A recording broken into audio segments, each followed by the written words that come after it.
hilabete hauetan milaka eraikin suntsitu eta 70.000 palestinar hil dituzte, hondakinen artean geratutakoak kontatu ezin da.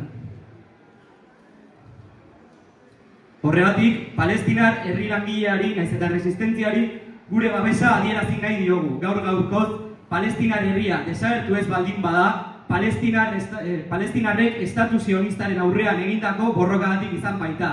Gora palestinar erresistentzia! Gaza azken ondameneraino suntsitzera kondenatzen dute. Egunero palestinarrak hiltzen jarraitzen dute.